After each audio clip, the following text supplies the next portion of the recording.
దేవునికి మహిమ కలుగును గాక. ప్రియ దేవుని బిడ్డలారా, ఆ రోజు దేవుని వాక్యంలో మనం గమనిస్తూ ఉన్నట్లయితే కీర్తన గ్రంథంలో భక్తుడు దావీదు 144వ కీర్తన మొదటి వచనంలో ఒక మాట మనకి సెలవిస్తూ వచ్చారు. నా ఆశ్రయ దుర్గమునకు యెహోవా సన్నుతింపబడును గాక అని చెప్తూ, ఆయన నా చేతులకు యుద్ధమును నా వేళ్లకు పోరాటమును నేర్పువాడే ఉన్నాడు అని చెప్తున్నాడు. చాలా పర్యాయాలు మన జీవితాల్లో చేతులకు యుద్ధము, వేళ్లకు పోరాటం అంటే మనకి అర్థం కాకుండా ఉంటుంది. మనము ఎప్పుడూ కూడా యుద్ధము చేసేవారు గమనించినప్పుడు వాళ్ళు ఎలా చేస్తూ ఉంటారు? ఆ దేశాల మీద లేకపోతే మనుషుల మీద వారు యుద్ధాలు చేస్తూ ఉంటారు. అనేకమైనటువంటి ఆయుధాలతో యుద్ధాలు చేస్తూ ఉంటారు. అనేకమైన వాటి చేత పోరాటం చేస్తూ ఉంటారు.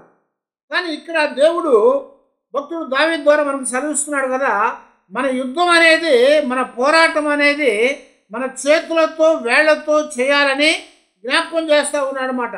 ఎందుకని మనం జాగ్రత్తగా గమనించినట్లయితే మనం ఎప్పుడూ కూడా దేవుని సన్నిధిలో ఆ పోరాటాన్ని, యుద్ధాన్ని మనం నేర్చుకోవాలి. దేవుని పిల్లలంగా దేవుడు మరి అనేకమైన విషయాలు మనకి బైబిల్లో పొందుపరిచాడు.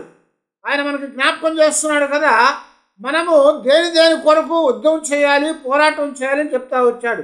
లోకంలో ఉన్నటువంటి మనం అందరము లోక సంబంధమైనటువంటి ఆ ఈవుల కొరకు లేకపోతే విషయాల కొరకు మనం అనేకులతో మనం పోరాటం చేస్తాం, యుద్ధం చేస్తాం. దేశాల మధ్యన యుద్ధం జరుగుతూ ఉంది. ఆ యుద్ధం దేని కొరకు? ఆధిపత్యం కొరకు. ఆ యుద్ధము అనేకమైనటువంటి వనరుల కొరకు. కనుక వాళ్ళు చేసే యుద్ధంలో అవతల దేశంలో నుంచి ఆధిపత్యాన్ని తీసుకోవాలని, అనేక రకాల వనరుల్ని వాళ్ళు లాక్కోవాలని యుద్ధం చేస్తూ ఉంటారు, పోరాటం చేస్తూ ఉంటారు. అయితే మనము కూడా దేవుని సన్నిధిలో యుద్ధము, పోరాటం చేయాలని చెప్తున్నాడు దేవుడు.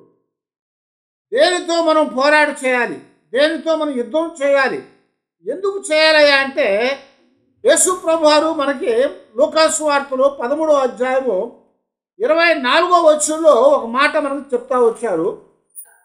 ఆయన వారిని చూచి ఇరుకు ద్వారమున ప్రవేశింప పోరాడుడి, అనేకులు ప్రవేశింప చూతురు కానీ వారి వలన కాదని మీతో చెప్పుచూ ఉన్నానని ప్రభు చెప్తా వచ్చాడు. దేవునికి స్తోత్రం. హల్లెలూయా. ఎవరు చెప్పారు ఇక్కడ? యేసు క్రీస్తు వారు మాట్లాడుతున్నారు. ఏమని చెప్తున్నారు ఆయన? ఇరుకు ద్వారమున ప్రవేశించడానికి మీరు పోరాటం చేయాలి. ఇరుకు ద్వారంలో ప్రవేశించమని చెప్తున్నాడు. ఎందుకు యేసు ప్రభు వారు ఇరుకు ద్వారం గురించి చెప్పాడా అంటే, మనకి మత్తయి సువార్తలో 7వ అధ్యాయంలో మరి తర్వాత అనేక ప్రాంతాల్లో మనకి జ్ఞాపకం చేయబడతా ఉంది. యేసు ప్రభు వారు చెప్పినట్లుగా 2 మార్గాలు ఉన్నాయి. ఒకటేంటి? విశాలమైన మార్గము, మరొకటి ఇరుకుతో కూడిన మార్గము. విశాలమైన మార్గంలో అనేకులు ప్రవేశిస్తూ ఉంటారు. ఆ విశాలమైన మార్గాన్ని అందరూ కూడా ఎంచుకుంటారు. దేనికంటే ఏ ఆటంకము కలగకుండా మనము సులువుగా త్వరగా మన గమ్యాన్ని చేరుకోవాలని. అయితే ఇరుకు ద్వారం అనేది, ఇరుకు మార్గం అనేటువంటిది ఎలా ఉంటుంది అంటే, మనం నడుస్తూ ఉన్నప్పుడు ఆటంకాలు కలుగుతూ ఉంటాయి. మనం నడుస్తూ ఉన్నప్పుడు అనేకమైనటువంటి అడ్డులు కలుగుతూ ఉంటాయి. కాబట్టి ఇరుకు దారిలో వెళ్తున్నప్పుడు, ఇరుకు మార్గం, ఇరుకు ద్వారంలో గుండా వెళ్ళేటప్పుడు అనేక విధాలుగా మనకి ఇబ్బంది, శ్రమ కలుగుతుంది. అయితే ప్రభు చెప్తున్నాడు కదా, అనేకులు ఇరుకు ద్వారములో ప్రవేశించాలనుకుంటారు కానీ అది వారి వల్ల కాకపోయినట్టున్నాడు. ఇరుకు దారిలో కూడా వెళ్ళటానికి వారు ఇష్టం ఉన్నా కానీ అందులో ప్రవేశించడానికి చూస్తున్నప్పుడు వారి వల్ల కావట్లేదట. కారణం ఏంటి? అందులో ఎదురుపడేటువంటి ఇబ్బంది, సమస్య, ఆటంకాలు, అనేకమైనటువంటి శ్రమలు, ఇవన్నీ కూడా వాళ్ళకెందుకులే అని చెప్పి మనకెందుకని వాళ్ళు అనుకొని బయటకు వెళ్ళిపోతూ ఉంటారు. బాగా బస్సు ఇరుగ్గా ఉందనుకోండి, జనం నుంచో ఉన్నారు, మనం ఎక్కుతామా? ఎక్కం కదా. ట్రైన్లో బాగా రద్దీగా ఉంటుంది, ఎక్కడానికి ప్రయత్నం చేస్తామా? ఎక్కం. ఎందుకంటే ఆ బస్సు తర్వాత ఇంకో బస్సు వచ్చిందేమో, ఆ ట్రైన్ తర్వాత ఇంకో బస్సు వచ్చింది. ఎవరికి వాళ్ళు కూర్చొని ఖాళీగా జాగ్రత్తగా సౌఖ్యంగా వెళ్ళాలనుకుంటాం, అంతేగాని ఇరుగ్గా ఉంది కదా వెళ్ళిపోదామని అనుకుంటాము అనుకోము. నేను సౌఖ్యంగా వెళ్ళాలి, నాకు ఎలాంటి ఇబ్బంది కలగకూడదు, నేను వెళ్ళే ఆ దారిలో నాకు ఏ ఆటంకం అనేది రాకూడదు అనుకుంటారు. అనుకొని విశాలమైన మార్గాలను ఎంచుకుంటా ఉన్నారు వారు. అయితే విశాలమైన దారి మార్గం అనేది ఎక్కడికి వెళ్తుందని చెప్పాడు ప్రభు. విశాలమైన మార్గము నాశనమునకు నడుపును అని చెప్పాడు. విశాలమైన మార్గము నాశనానికి నడుపుద్ది. కనుక ప్రభు చెప్పిన మాట ప్రకారంగా దేవుని పిల్లలంగా మనం పోరాటం చేయాలి. దేనికోసం పోరాటం చేయాలయ్యా అంటే ఇరుకు మార్గములో, ఇరుకు ద్వారములో ప్రవేశించడానికి మీరు పోరాడాలి. ఇరుకులోకి వెళ్తానికి పోరాటం ఎందుకండి కదా? ఇరుకులోకి వెళ్ళాలంటే ఖచ్చితంగా పోరాటం చేయాలి. ఆ బస్సు ట్రైను ఎక్కేటప్పుడు గేట్లో వాడు పక్కకు కదలడు. గేట్లో నుంచుండి పోతారు కొంతమంది యవనస్తులు, లేకపోతే బలంగా ఉన్నవాళ్ళు. వాళ్ళు గేట్లో ఉండిపోతారు. అందులో ఉంచి వాళ్ళు పక్కకి వెళ్ళరు. లోపలికి వెళ్ళాలని ఏం చేయాలి? పోరాటం చేయాలి. వాళ్ళని పక్కకు నెట్టాలి. వాళ్ళని దాటుకొని వాళ్ళలో గుండా వాళ్ళకి దారి ఏర్పాటు చేసుకొని త్వరబడి ఆ బస్సు మధ్యలోకి లేదా ట్రైన్ మధ్యలోకి వెళ్ళాలి మనం, ఆ బోగిలోకి. ఎందుకంటే అక్కడికి వెళ్తే అప్పుడు మనకు బాగుంటుంది. అందుకొరకు ఏం చేస్తున్నాము, ఆ ఇరుకులో కూడా కొన్నిసార్లు మనము పోరాటం చేస్తూ ఉంటాం. అయితే దేవుని యొక్క సన్నిధిలోనికి, దేవుని యొక్క రాజ్యములోనికి, దేవుని యొక్క పరలోకానికి మనం వెళ్ళాలంటే ఇరుకు, ఆ ఇరుకులో మనం వెళ్ళటానికి పోరాటం చేయాలి. ఆటంకాలు వస్తాయి, అవి అన్నిటిని కూడా మనం పక్కకి తొలగించుకోవాలి. అడ్డులు వస్తాయి, వాటిని తీసేసుకోవాలి. ఇంకా ఇబ్బందులు కలుగుతాయి, వాటిని అధిగమించాలి. ఇలాగ అధిగమించి మనము ముందుకెళ్ళాలంటే ఖచ్చితంగా యుద్ధము, పోరాటం అనేది చేయాల్సిందే. అందుకే ప్రభు చెప్తున్నాడు, విశాలమైన మార్గము నాశనానికి వెళ్తుంది కనుక ఇరుకు మార్గం అనేది దేవుని యొక్క రాజ్యములోనికి, పరలోకానికి వెళ్తుంది కనుక మీరు ఏం చేయమని చెప్పాడు? ఇరుకు ద్వారములో ప్రవేశించడానికి పోరాటం చేయండి. మన పోరాటము పరలోకానికి, దేవుని రాజ్యంలోనికి చేరుకోవటానికి వెళ్ళే మార్గంలో చేయాలి. సాతాను వస్తూ ఉంటాడు, లోక సంబంధమైన వస్తూ ఉంటాయి, అనేక రీతులుగా మనల్ని ఆటంకపరచడానికి వస్తూ ఉంటాయి. ఇవన్నీ కూడా ఏం చేస్తాయంటే మనల్ని అందులో ప్రవేశించకుండా, ఎందుకు వచ్చింది ఇందులో కూడా వెళ్తావు, నువ్వు ఇరుకులో ఇబ్బంది పడటం, ఆ పక్కన మంచి ఖాళీగా విశాలంగా ఉన్న దారి ఉంది, అందులో వెళ్ళని చెప్తా ఉంటాయి. ఇవన్నీ దాని మాట విని మనం పోరాటం ఆపేసి ఆ ఇరుకులో నుంచి విశాలంలోకి వచ్చామనుకోండి, మన గమ్యం ఎక్కడికి? నరకానికి. అందుకే దేవుడు చెప్తున్నాడు కదా, మనం దేవుని పిల్లలంగా దేవుని బలాన్ని పొందిన తర్వాత ఇరుకు ద్వారములో ప్రవేశించటానికి మనం పోరాటం చేయాలి. ఆ పోరాటం చేయకపోతే దేవుని రాజ్యంలోనికి వెళ్ళము, దేవునితో ఉండే అవకాశాన్ని మనము కోల్పోతాము. కనుక ఇరుకు ద్వారములో ప్రవేశించడానికి మనం మొట్టమొదటగా పోరాటం చేయాలి అని చెప్పి హోషేయ గ్రంథము 12వ అధ్యాయము 4వ వచనంలో యాకోబు గురించి చెప్తా వచ్చాడు. యాకోబు పోరాటం చేశాడు. అతడు దూతతో పోరాడి జయమొందెను. అతడు కన్నీరు విడిచి అతని బతిమాలెను. బేతేలులో ఆయన అతనికి ప్రత్యక్షమాయెను. అక్కడ ఆయన తనతో మాట్లాడెను. ఏమన్నాడు ఇక్కడ? ఆయన దూతతో పోరాటం చేశాడట. మనకు బాగా తెలిసినటువంటి సంఘటన ఇది.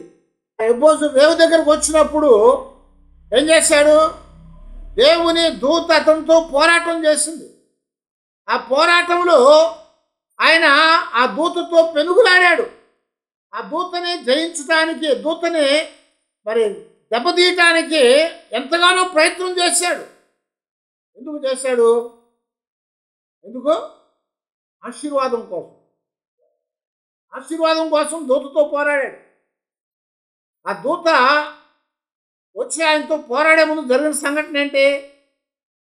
తన యొక్క ఆస్తిని, భార్యల్ని, పిల్లల్ని, వీళ్ళందరూ ఏం చేశాడు? ముందుగా పంపించేశాడు. ముందుగా పంపించేసి ఒక్కడే ఉండిపోయాడు. ఎందుకు? అన్న చంపుతాడేమన్నటువంటి భయంతో. అన్న చంపుతాడన్న భయంతో ఉండిపోయాడు. ఎందుకంటే మోసం చేశాడు కనుక. అనేక పర్యాయాలు మోసం చేశాడు కాబట్టి చంపుతాడేమన్న భయంతో ఉండిపోయి వెనకాల వస్తే వాళ్ళందరూ చచ్చిపోతారు, మేము వెనక పారిపోదాం అనుకొని వెనకాల ఒక్కడే ఉండిపోయాడు. అప్పుడు దేవుడు దూతను యాకోబు దగ్గరికి పంపించాడు. ఆ యాకోబుతో ఆ దూత పోరాటం చేసింది. అక్కడ రాస్తున్నాడు మనకి, దూత యాకోబుతో పోరాడుతుంది, యాకోబు కూడా దూతతో పోరాటం చేస్తున్నాడు. పోరాటం దేని కొరకు? నీ పేరేంటో చెప్పన్నాడు. ఏమన్నాడు? నీ పేరేంటో చెప్పన్నాడు. నన్ను విడిచిపెట్టమని చెప్తున్నాడు దూత. అంతే, ఆయన గట్టిగా పట్టుకున్నాడు దూతని. తెల్లవారిపోతూ ఉంది, వెలుగులాడుతూ ఉన్నారు. నన్ను పోనేమని అడుగుతుంది దూత. యాకోబు విడిచిపెట్టట్లేదు. నేను నిన్ను పోనేవు, నన్ను ఆశీర్వదించుతే కానీ నేను నిన్ను పోనేవను. నువ్వు నాకు ఆశీర్వాదాన్ని ఇవ్వాలి, నువ్వు ఆశీర్వాదాన్ని ఇస్తేనే నేను నిన్ను విడిచిపెడతానని యాకోబు గొప్ప పట్టుబట్టాడు. దేవుని దూత విడిపించుకోలేకపోతుంది ఒక మానవుడి దగ్గర నుంచి. ఇది ఆశ్చర్యం కదా, అవునా? ఇది చాలా ఆశ్చర్యం. దూత ఏమైనా చేయగలుగుతుంది, ఎందుకంటే అది పరలోకపు జీవి. అయితే ఆ పరలోకపు జీవి ఒక మానవుడు పట్టుకుంటే మానవుని యొక్క బంధకంలో నుంచి విడిపించుకోలేకపోతుంది. నువ్వు నన్ను విడిచిపెట్టరా బాబు, తెల్లారిపోతుంది, ఎవరు చూడకూడదు, నీకు ఒక్కడిగా నేను కనపడటానికి వచ్చాను, ఇంకెవడని చూస్తే చచ్చిపోతారు వాళ్ళు. నువ్వు నన్ను ఆశీర్వదిస్తే కానీ నేను నిన్ను విడిచిపెట్టను అని ఆ దూతతో పోరాటం చేశాడు. ఆశీర్వాదాన్ని పొందాడు అని చెప్తున్నాడు. అప్పుడు చెప్తున్నాడు, ఇక నీ మీదట నీ పేరు యాకోబు కాదు, కానీ నీ పేరు ఇశ్రాయేలు, నీ పేరు ఇశ్రాయేలు అని జ్ఞాపకం చేశాడు. కాబట్టి దేవుని యొక్క సన్నిధిలో యాకోబు మొగసిరి గలవాడే దేవుని యొక్క ఆశీర్వాదాల కొరకు పోరాటం చేశాడు. మనం కూడా దేవుని సన్నిధిలో దేవుని ఆశీర్వాదాల కొరకు పోరాటం చేయాలి. మార్గంలో ప్రవేశించడానికి పోరాడాలి. ఎందుకంటే ఆ దారి సంకుచితము అయినా సరే అది ఎక్కడికి తీసుకెళ్తాట? పరలోకానికి తీసుకుని వెళ్తుంది. దానికోసం మొట్టమొదటి మనం పోరాడాలి అని చెప్పాడు. ఆ తర్వాత ఏం చెప్తున్నాడు? యాకోబులాగా దేవుని యొక్క ఆశీర్వాదాల కొరకు మనం పోరాడాలి. ఆశీర్వాదాల కొరకు మనం పోరాడాలి. ఆ ఆశీర్వాదాల కొరకు మనం పోరాడాలంటే మనం మరొకరితో పోరాడాలి. ఎవరితో పోరాడాలంటే ఎఫెసీ పత్రికలో 6వ అధ్యాయంలో 12వ వచనంలో పౌలు గారు చెప్తా వచ్చాడు, ఆకాశమందున్నటువంటి దురాత్మ సమూహాలతో ఏలయనగా మనము పోరాడునది శరీరంతో కాదు కానీ ప్రధానులతోనూ అధికారులతోనూ ప్రస్తుత అంధకార సంబంధులను లోకనాథులతోనూ ఆకాశ మండలమందున్న దురాత్మల సమూహములతో పోరాడుచున్నాము. హల్లెలూయా. శరీరంతో కాదు. శరీరంతో అనుకోండి, బలం ఉన్నవాడు గెలుస్తాడు, అవునా? లేకపోతే బలంగా ఉన్నవాడు గెలుస్తాడు, లేకపోతే నోరున్నవాడు గెలుస్తాడు. అయితే దేవుడు చెప్తున్నాడు, మనం ఇప్పుడు పోరాడుతుంది శరీరంతో కాదు. ఏదో ఒక రీతిగా ముందు కొట్టలేకపోతే వెనక నుంచి కొట్టవచ్చు శరీరంతో అయితే. కానీ ఇప్పుడు మనం పోరాడుతుంది ఎవరితో అంటే ఆకాశ మండలమందు ఉన్నటువంటి దురాత్మల సమూహాలతో పోరాడాలి. దురాత్మల సమూహాలతో పోరాడాలి. ఇంకా లోకనాథులతో, అంధకార సంబంధమైన లోకనాథులతో మనం పోరాటం చేయాలి. ఆ తర్వాత ప్రధానులతోనూ అధికారులతోనూ దురాత్మల సమూహాలతో పోరాటం చేయాలి. ఎందుకంటే మనం దేవుని పిల్లలుగా జీవించాలంటే వాటితో పోరాటం చేయాలి. వాటితో పోరాటం చేయకపోతే అవి మనల్ని అణిచివేస్తాయి. అందుకే యేసుప్రభువు యోహాను సువార్తలో 10వ అధ్యాయంలో ఆయన జ్ఞాపకం చేస్తా, దుష్టుడు అపవాది సాతాను అనేవాడు ఎందుకు వచ్చాడంట? వాడు దొంగతనము చేయుటకును, మనల్ని హత్య చేయటం, దొంగతనం చేయటకు, దోచుకున్నటకు, హత్య చేయడానికి వచ్చాడట. వాడు ఎప్పుడు కూడా ఏం చేస్తాడంటే దేవుని పిల్లల్ని పాడు చేయటానికి చూస్తాడు. దేవుని సంబంధమైన వారిని నాశనం చేయడానికి చూస్తూ ఉంటాడు. వాడు కుదిరితే వాళ్ళతో ఏం చేస్తాడు, మొట్టమొదట వాడు దొంగతనం చేస్తాడు అండి. వాళ్ళ నుంచి దొంగతనం చేస్తాడు. దైవ సంబంధమైన వాటిని వాడు దొంగిలిస్తాడు. వాటన్నిటిని కూడా పాడు చేస్తాడు. ఆ తర్వాత ఏం చేస్తాడు, వాడు నాశనం చేస్తాడు. నాశనం చేసి చివరికి మనము సజీవులుగా ఉండకుండా ఏం చేస్తాడు, మరణానికి అప్పగిస్తాడు. కనుక సాతాను అనేది మనల్ని దోచుకోవటానికి, దొంగతనం చేయటానికి, మనల్ని హతమార్చడానికి వచ్చేది అది. కాబట్టి మనము దానిని పోరాటం చేయాలి. దాన్ని మనం ఎదిరించాలి. యాకోబులో జ్ఞాపకం చేస్తూ ఉంటాడు, అపవాదిని మీరు ఎదిరించండి, వాడు మీ వద్ద నుంచి పారిపోవునని చెప్తున్నాడు. అపవాదిని మనం ఎదిరించాలి, దాంతో పోరాటం చేయాలి. దాంతో పోరాటం చేయకపోతే అది గర్జించే సింహములాగా ఎవడని మింగుదునా అనేది మన వెంట పడతా ఉంటుంది. అది అటు ఇటు తిరుగుతూ ఉంటుంది. అటు ఇటు తిరిగి ఎవడు చిక్కితే వాడిని పట్టుకుంటూ ఉంటుంది. ఎవడు బలహీనంగా ఉంటే వాడిని పట్టుకుంటూ ఉంటుంది. ఎవడు చేతికి అది అనుకూలంగా ఉంటే వాడిని పట్టుకుంటూ ఉంటుంది. రోడ్డు మీద మనం వెళ్తూ ఉంటే కొన్ని కుక్కలు ఎమ్మడబడతాయి. నడిచి వెళ్ళినా ఎమ్మడబడతాయి, బండి మీద వెళ్ళినా ఎమ్మడబడతాయి, కారులో పోతున్నా ఎమ్మడబడతాయి. ఎందుకు? అవి వచ్చి పట్టుకోవడానికి ప్రయత్నం చేస్తాయి. అయితే ఒకసారి మనము ఆగి దాన్ని ఎదిరించామంటే ఏం చేస్తుంది, పారిపోద్ది. అలాగే ఇక్కడ దేవుడు చెప్తున్నాడు కదా, అపవాదిని మీరు ఎదిరించండి, వాడు మీ వద్ద నుంచి పారిపోతాడు. లేకపోతే ఎవడని మింగుదామా అనేవాడు అటు ఇటు గర్జించే సింహములాగా తిరుగుతూ ఉన్నాడు. వాడు మనల్ని నాశనం చేయడానికి వస్తాడు. కనుక వాడి నాశనంలోంచి మనం తప్పించుకోవటానికి దేవుని యొక్క ఆశీర్వాదాలు మనం పొందాలి.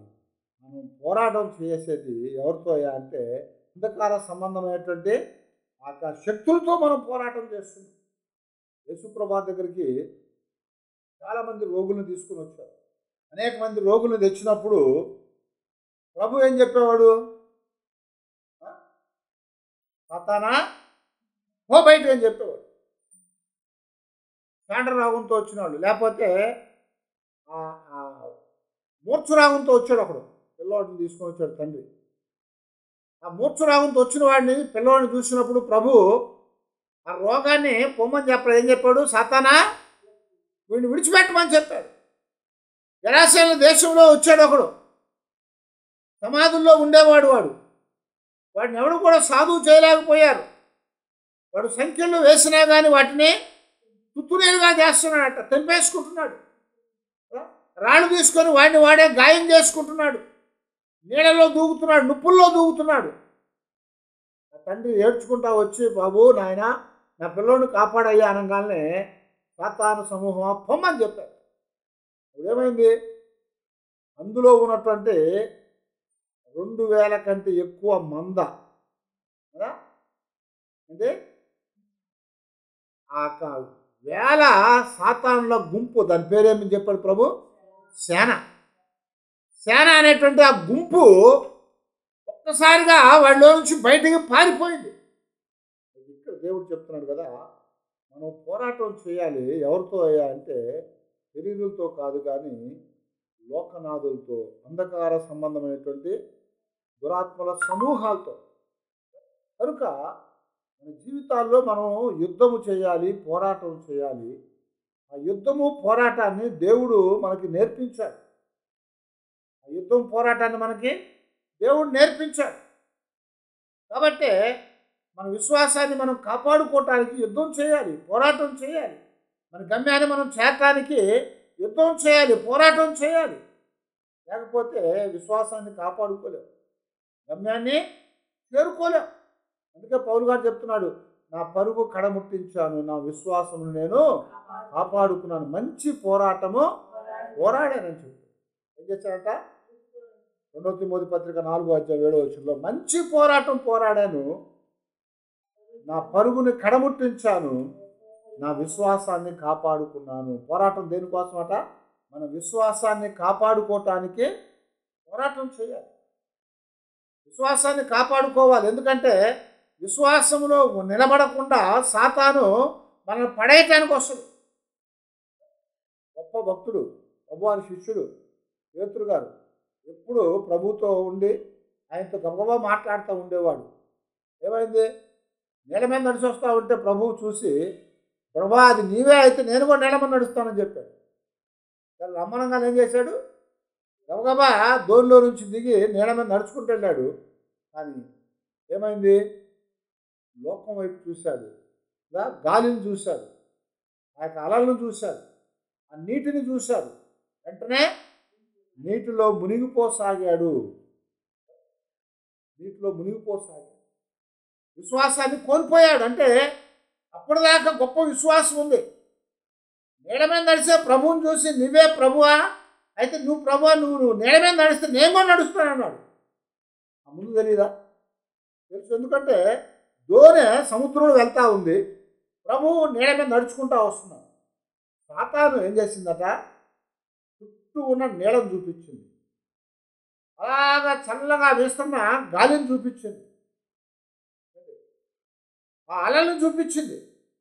ఆ అలను చూసి, ఆ గాలిని చూసి, ఆ నీళ్ళని చూసి, నేనేంటి సముద్రం మీద నీళ్ళ మీద నడవటం ఏంటి అనుకున్నాడు. తన విశ్వాసం ఏమైంది? సన్నగిల్లిపోయింది. తన విశ్వాసాన్ని పోగొట్టుకోవడం ప్రారంభించాడు. మునిగిపోతా ఉండగా అప్పుడు ప్రభువా నన్ను కాపాడయ్యా అన్నాడు. వెంటనే ప్రభు తన చెయ్యి పైకి లేపి, అల్పవిశ్వాసం. ఎందుకు? ఆ విశ్వాసాన్ని కాపాడుకోవటానికి మనం పోరాటం చేయాలి. సాతాను ఏ రూపంలో వచ్చిందో మనకు తెలియదు. సాతాను ఎలాగా మనల్ని, మన విశ్వాస సంబంధమైనటువంటి ఆ నడకలో మనల్ని పడేసేదిగా ఉంటుందో మనకు తెలియదు. అయితే దానికోసం మనం పోరాటం చేయాలి. మన విశ్వాసాన్ని కాపాడుకోవటానికి మనం పోరాటం చేయాలి. పౌలు చెప్పినట్టు మంచి పోరాటం చేశారు. మంచి పోరాటం అంటే దేవునితో కలిసి మనం పోరాటం చేయాలి. దేవునితో కలిసి మనము పోరాటం చేయాలి. మంచి పోరాటము పౌలు గారు చేశాడు. దాని ద్వారా ఏమైందయ్యా అంటే ఆయన తన జీవితానికి గొప్ప ఆశీర్వాదాన్ని అంటాడు. నా కొరకు నీతి కిరీటము ఉంచబడి ఉన్నది. నా కొరకు నీతి కిరీటం ఉంచబడి ఉంది. అది నాకు మాత్రమే కాదు, కానీ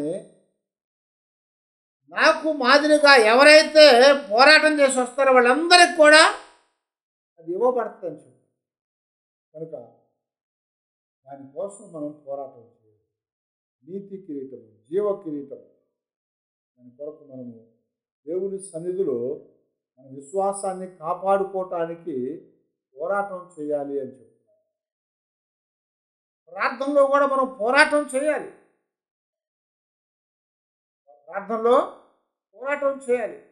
కొలస్సీయులకు రాసిన పత్రికలో మనం చూస్తే అక్కడ 2వ అధ్యాయంలో 2వ వచనంలో, 4వ అధ్యాయం 12వ వచనంలో పౌలు గారు ఒక వ్యక్తి గురించి చెప్తా వచ్చారు.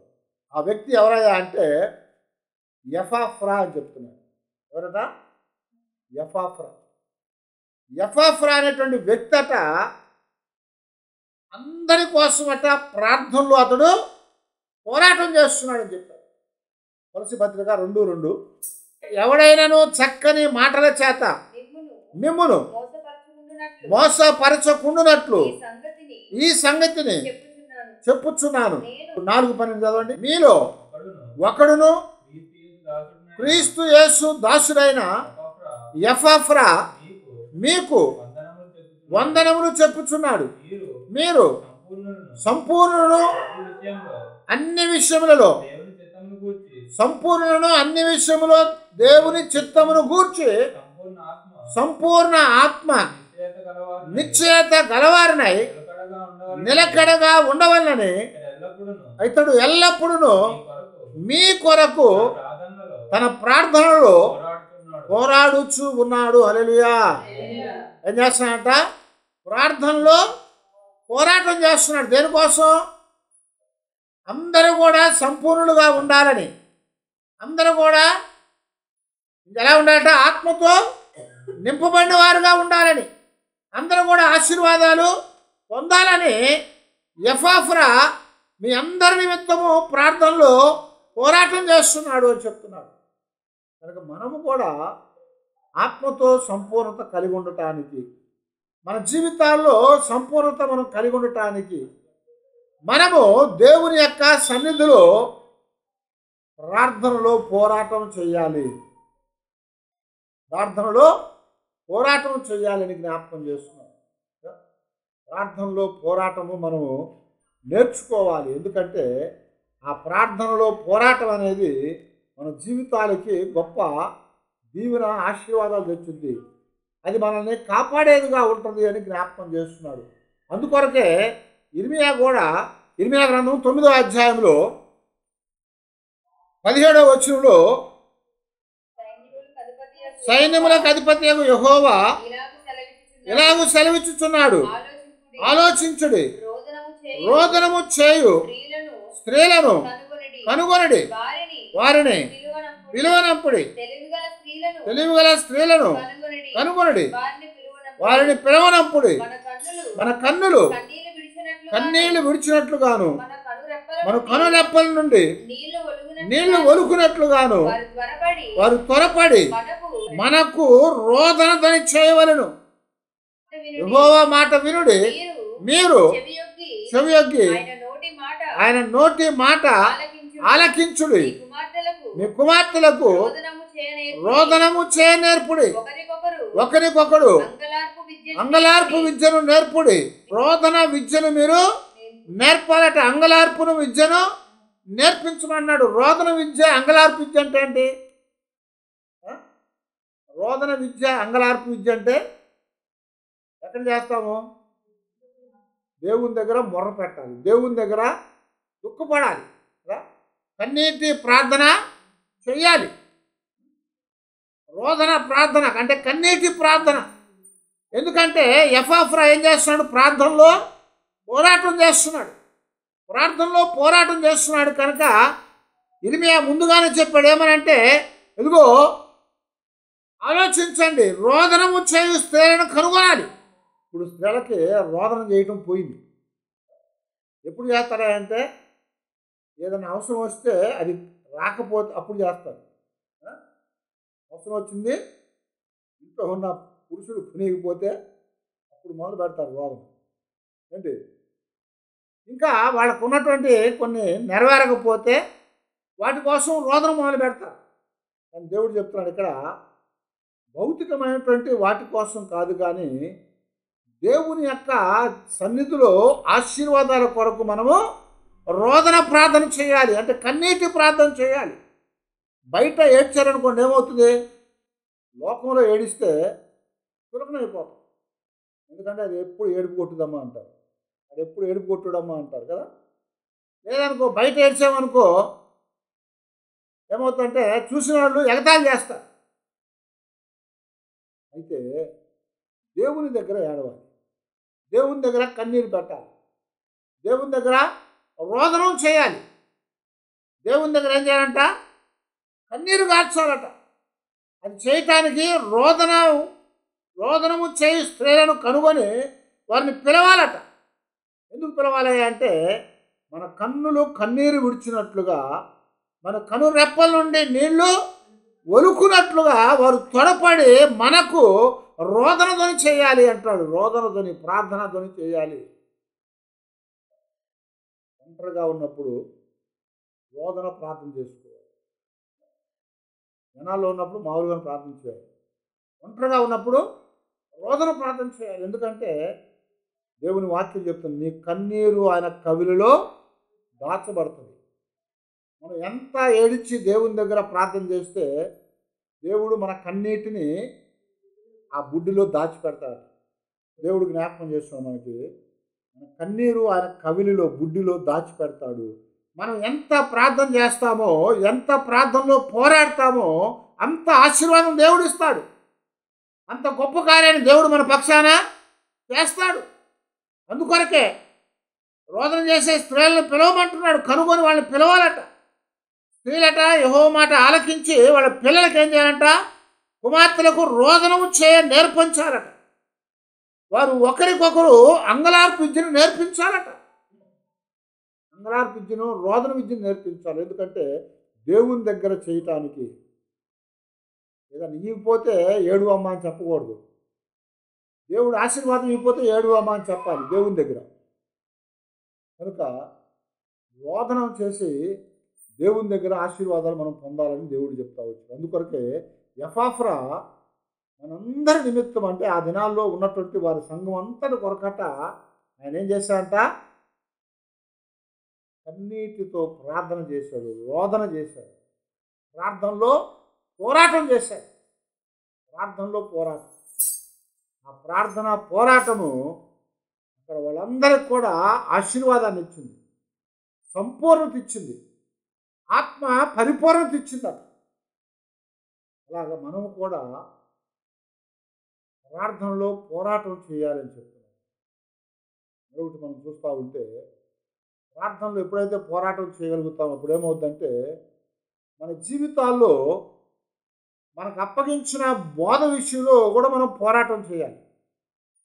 మనకు అప్పగించబడిన బోధ విషయంలో కూడా మనము పోరాటం చేయాలి. చూడండి, యూదా పత్రిక 3వ వచనంలో, ప్రియులారా మనకందరికీ కలిగడు రక్షణను గూర్చి మీకు రాయవలని విశేష ఆసక్తి గలవాడనై ప్రయత్నపడుచుండగా పరిశుద్ధులకు ఒక్కసారి అప్పగించబడిన బోధ నిమిత్తము మీరు పోరాడవల్లని మిమ్మల్ని వేడుకొనుచు మీకు రాయవలసి వచ్చను. హల్లెలూయా అనండి.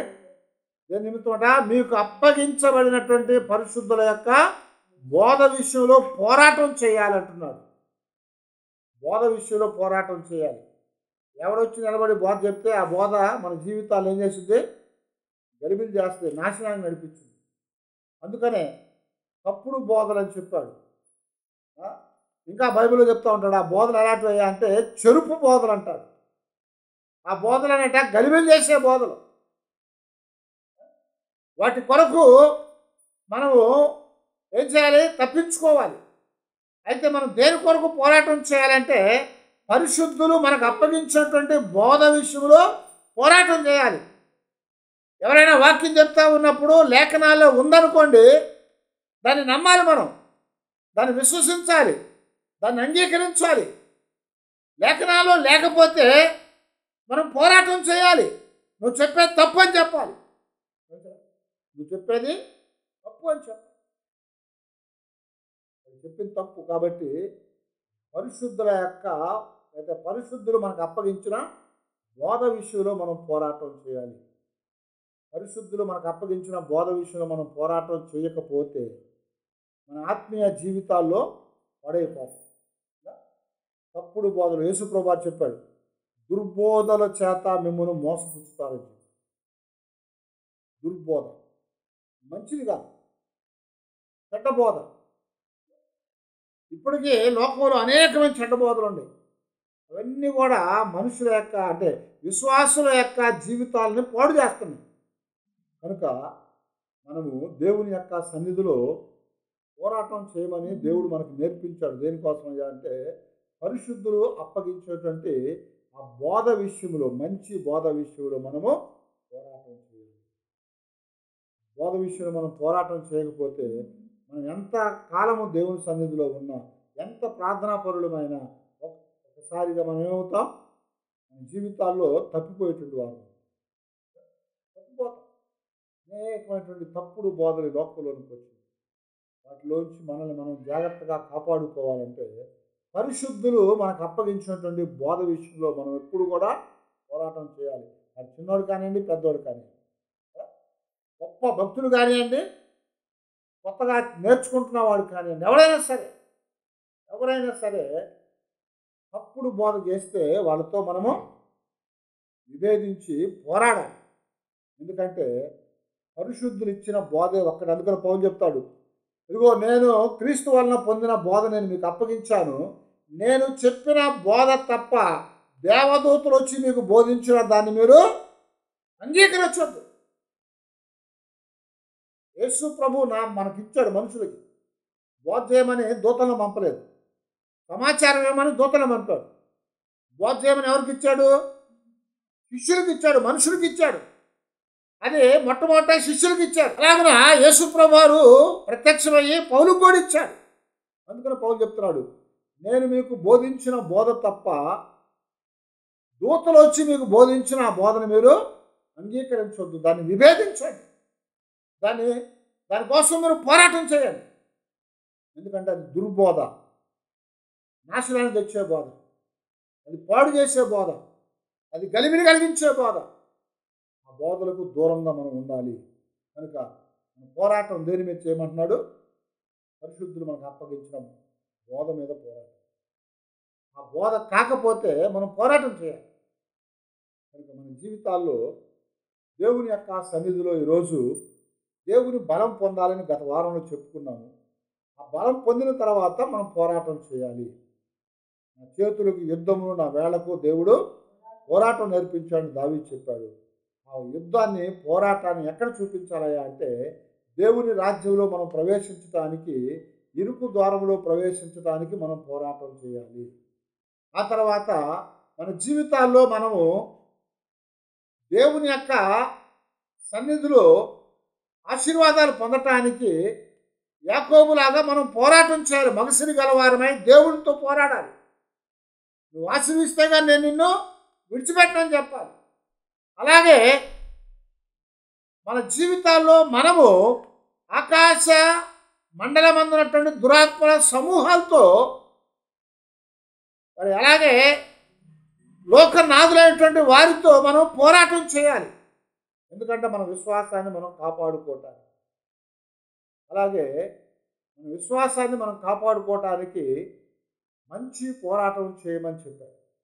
విశ్వాసాన్ని కాపాడుకోవడానికి పోరాటం చేయాలి. ఆ తర్వాత మనం ఎల్లప్పుడూ కూడా ప్రార్థనలో పోరాటము చేయాలి. ప్రార్థనలో పోరాటం చేసి మనం సంపూర్ణులుగా మరి ఉండాలని ఎఫాఫ్రా ప్రార్థన చేశాడు. అలాగే మనం ప్రార్థన చేయాలి, రోదన ప్రార్థన చేయాలి, కన్నీటి ప్రార్థన చేయాలి. చివరగా దేవుడు మనకు అప్పగించిన బోధ విషయంలో మనం పోరాటం చేసి దేవుని సంబంధమైనటువంటి మంచి సుబోధను మనం అంగీకరించిన వారమై మనం ముందుకు సాగాలి. అలాగే సాగి దేవుని మనం మహింపరుస్తూ మన జీవితాలకు కావాల్సిన గొప్ప కృపను మనం పొందాలి. లేకపోతే మన విశ్వాస సంబంధమైన జీవితం అనేది పాడైపోద్దని. దేవుడు మనకి యుద్ధాన్ని, పోరాటాన్ని నేర్పింది ఎందుకయ్యా అంటే ఇందుకొరకే.